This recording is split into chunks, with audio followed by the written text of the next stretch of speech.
Have you ever faced the decision so big it felt like you were stepping off a cliff?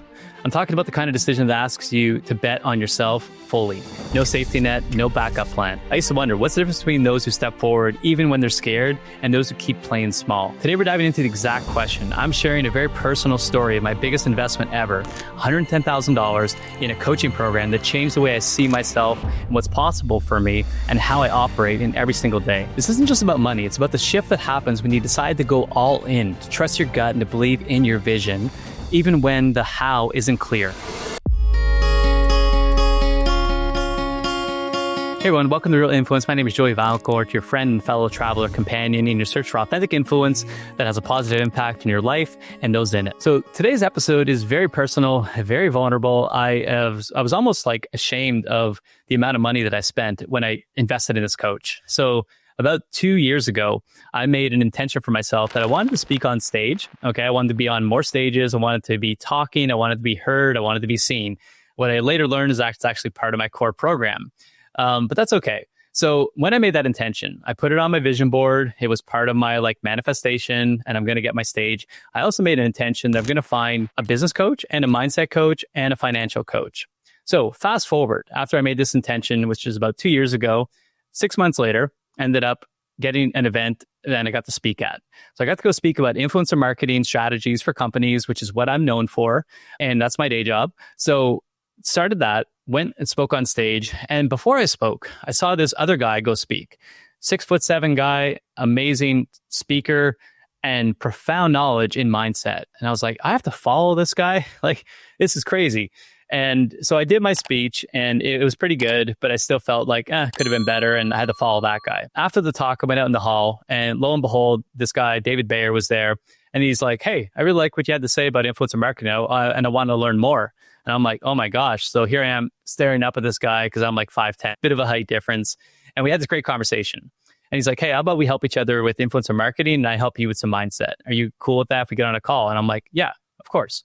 So we get on a call and then I realized that the casual conversation is actually most likely a pitch into his coaching services. So I got my guard up, my defense was up because I do have some old traumas that I perceived from old salespeople and things in my life that I bought that I didn't feel confident that I should have bought them in the first place. And I think we can all relate to some of those situations. I was a bit hesitant, to say the least, about signing up for coaching. So he's like, I'll invite you out to my event. Come over to the Powerful Living Experience. And if you can make it, that'd be awesome. So we were actually in Costa Rica at the time with my family. And we had a 3-week trip planned. But on the tail end of our trip, when we were coming back, it was actually the day of the event starting.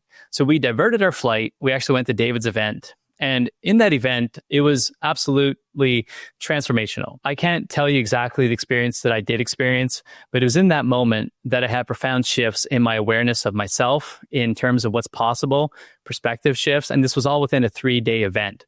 I highly recommend going to the event if you haven't. And then also check out all of David's work, his podcast, his Mind Hack program, anything else you get your hands on. But through that event, there was a really significant shift that was happening that I wasn't even aware that was happening in the moment. So one thing I discovered was I discovered my spirituality again. I discovered a God of my own understanding again through the way David interpreted it and explained it to me. So I was really on a high. I was like, okay, I'm going to invest with this guy. So I started to look at the numbers.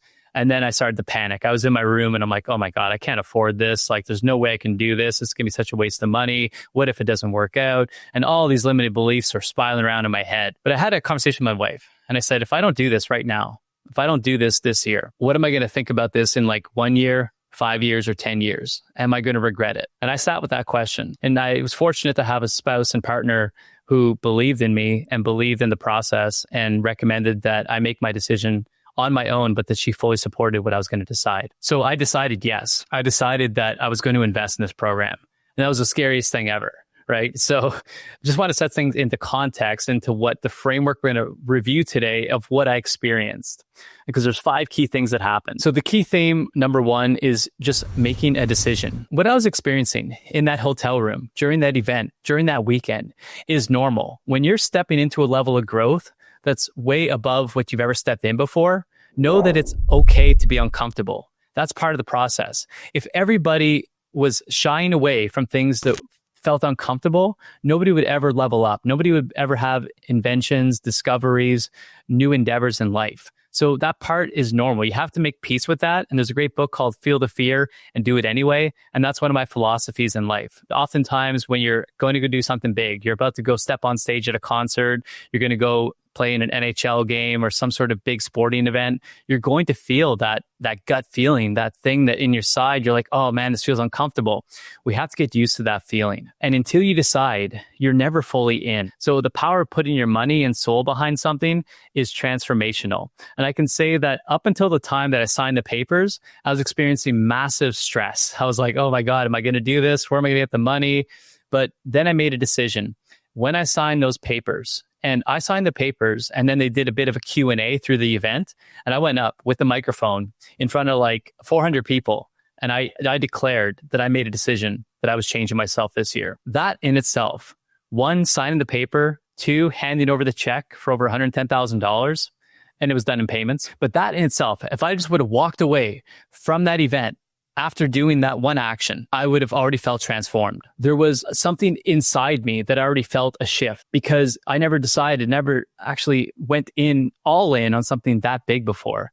So that was transformational in itself. Now, the next 12 months of being in the community was also transformational, but I just have to say that when you make a decision and you fully support yourself and you go all in on yourself and you make that big decision, that big commitment, that big investment you never made before, it is rewarding and there's going to be a massive shift. Key theme number 2 is believing and committing that this is the best decision and removing all doubt.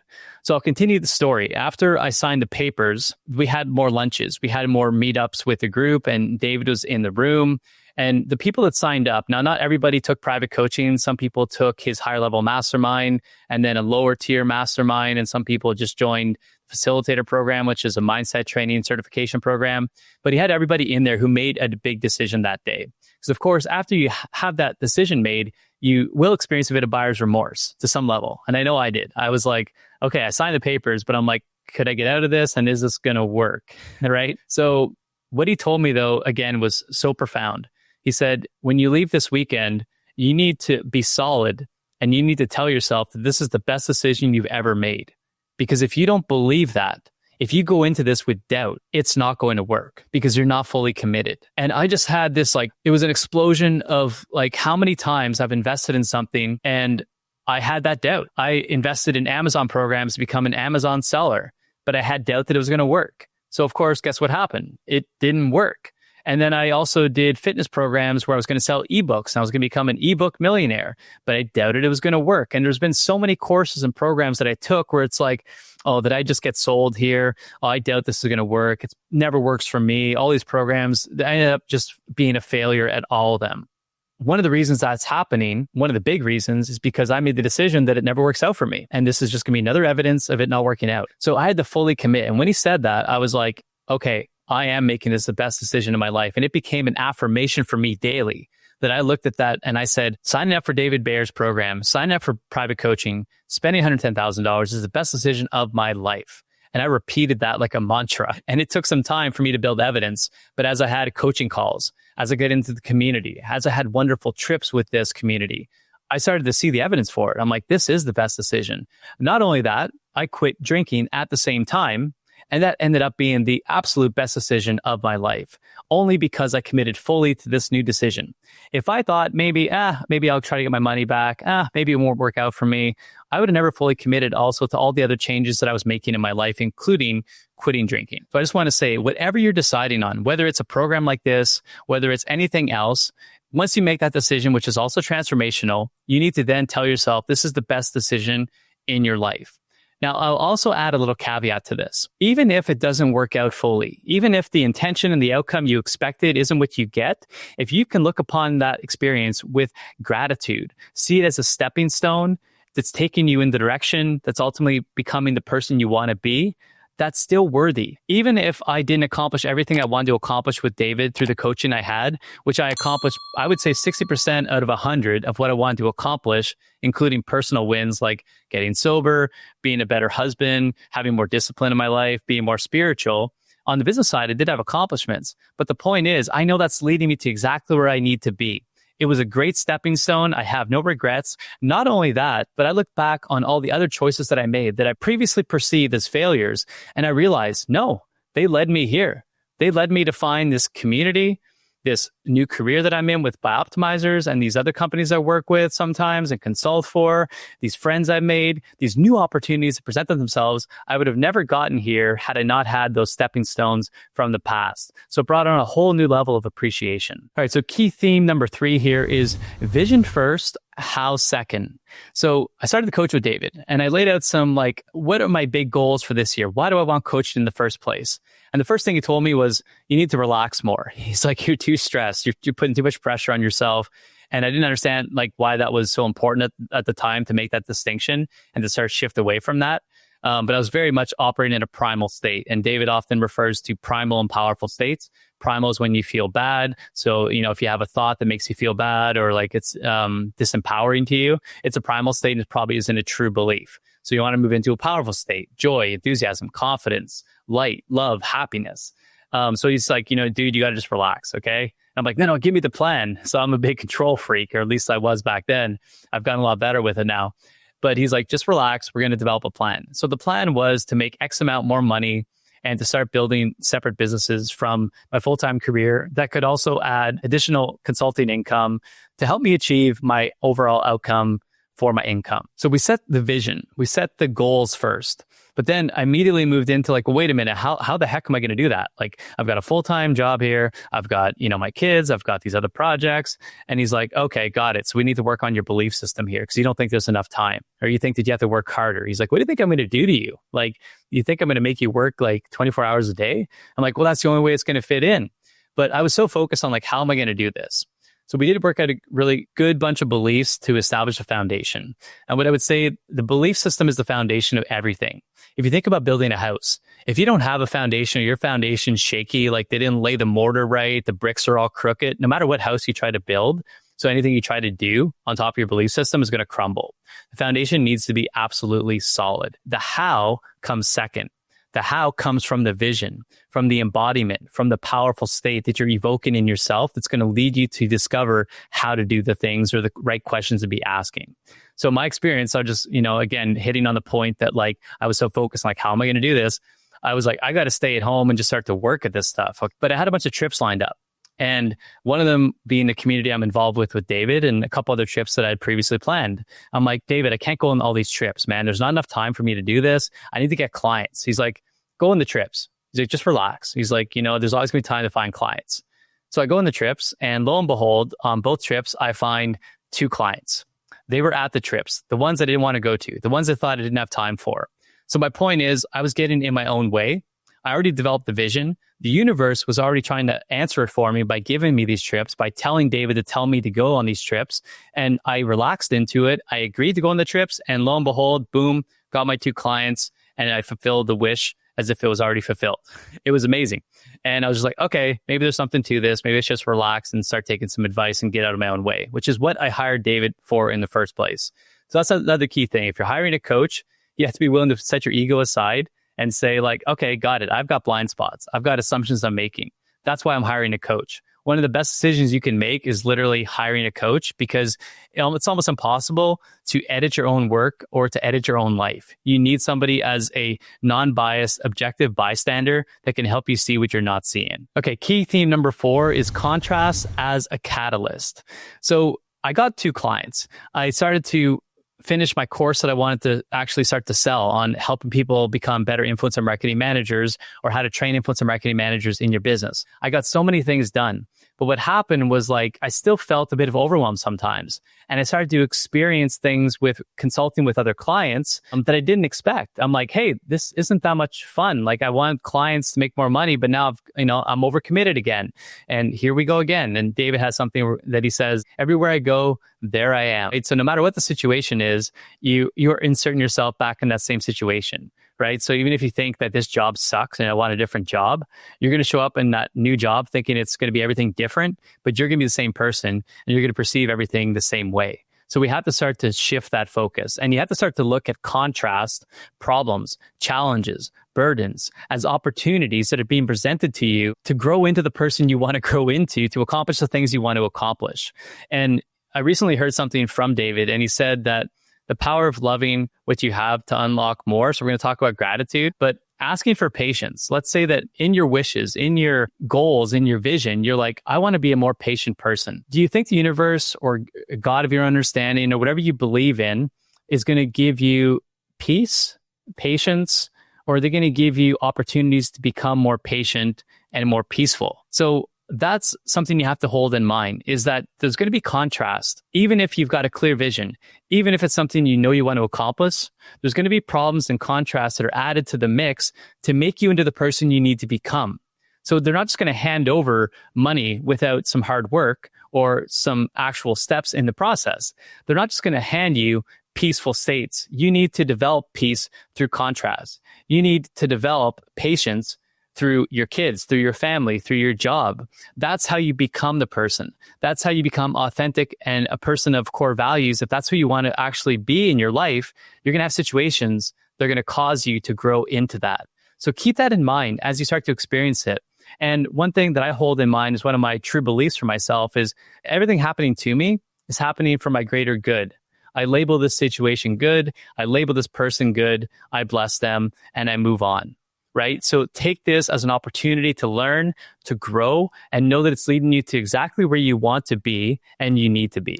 And then key theme number 5, so gratitude and appreciation. Now, there's no shortage of like gratitude journals out there and all these like woo-woo things about gratitude, but gratitude is powerful. If we can operate from a state of gratefulness for what we have, we attract more of the things we want. And for me, full circle, it's an interesting story. And David said something like, great. It's like the return of the prodigal son, because my experience was like, hey, I don't know if I'm really happy in what I'm doing. Like, I really enjoy it, but like, I think that there's more. And I think I want to build some different businesses and just see what that feels like, like consulting, building a course and all these other things. So I did that. I accomplished it. And again, I accomplished like out of 100%, about 60% of my goals from the year I actually got through. Now, there's systemic upgrades I made in my life that I'm going to continue seeing compound dividends from over time. But I'm not counting that. Just financially, I had a goal in mind. I accomplished about 60% of it. But through working with other clients, through hiring more teams, through building new systems, new processes, and new courses, and all these things that I thought I wanted to do, I ended up having profound appreciation for what I previously was questioning. So this could happen in form of like a partner. You could first think like, this partner's not for me. This job's not for me. I don't really like think this is going to work out. If you can start to experience like gratitude, like what do you love in them? What is the things that you actually enjoy doing? And regardless of if you stay or if you find a new job or whatever the case is, you need to operate from a state of gratitude now, because no matter what you end up in next, whether it's going to a new job, going and finding a new partner, finding a new home, if you're operating always from scarcity, like, oh, this isn't enough, you're going to find yourself in that same situation in a different circumstance. It's going to be everywhere you go, there you are, right? You're not grateful for this job. You're not going to be grateful for the next job. You're not grateful for this partner. You're not going to be grateful for that partner. You're not grateful for the amount of money you make right now. Well, even if you make more money, you're still not going to be grateful. You're going to think there's always more money to be made. So we want to start to really establish a foundation of gratitude so that yes, we want to make change. Yes, we have bigger visions for ourselves. But one, we want to enjoy what we have now because, hey, life is short and day to day is important. I don't want to wait to be happy in like 5 or 10 years or when I'm retired or whatever that is for you, whether it's retirement or not, or just building more businesses. I want to be happy now. And if we're happy now and we're living in a powerful state, we're going to start to attract things. They're going to bring us more of the happiness that we're already experiencing. And it's going to be coming through in new, profound ways we never even thought possible. But if you're constantly thinking in scarcity or fear-based mentality instead of abundance and joy, you're going to start to attract the same things, even if the circumstances change. So I hope you enjoyed that episode. Listen, transformation is not about chasing external wins. It's about really internal alignment. So I encourage you to challenge your own assumptions. And are they really committed to you? Are you really committed to them? Are you open to lessons showing up in your life? And start to practice some of these things. Again, make big decisions, decide that they're absolutely in your best favor, and then start to work from a state of gratitude, start to experience contrast, experience it different, and start to apply it in every area of your life. And again, I'm trying to share and be vulnerable as possible. So if you think like my investment was absolutely crazy, drop it in the comments. I'm happy to read them and challenge it or disagree with you. It's not for a debate, But there are things that in my life that I've done that people thought I was crazy, but it doesn't matter what other people think. And this is why I'm doing this, to show vulnerability, to inspire you to also challenge those handed down beliefs you have of people potentially holding you back, or beliefs holding you back in your life, where you look at things that I've done or other people that have done the same things where it can be deemed crazy, but you might be thinking about making the same decision that's going to level you up in your life, and you're holding yourself back because you're afraid of what other people are going to think. So I hope this episode inspires you in some way in your life, some shape or some form. And if you're listening to this on the podcast platform, I would love just a quick review, subscribe, follow. If you're on YouTube, same thing, subscribe, leave me a comment. Let me know what big decision you made in your life, what big investment you made. When did you feel uncomfortable? What challenge did you overcome? And what lesson did you learn? Because we're all in this together. And I know I'm just one person on my own journey. So I would love to hear from you. And as always, thank you for tuning in this episode. I hope you got something from it. Please share it with everyone else who could benefit. And we'll see you on the next episode.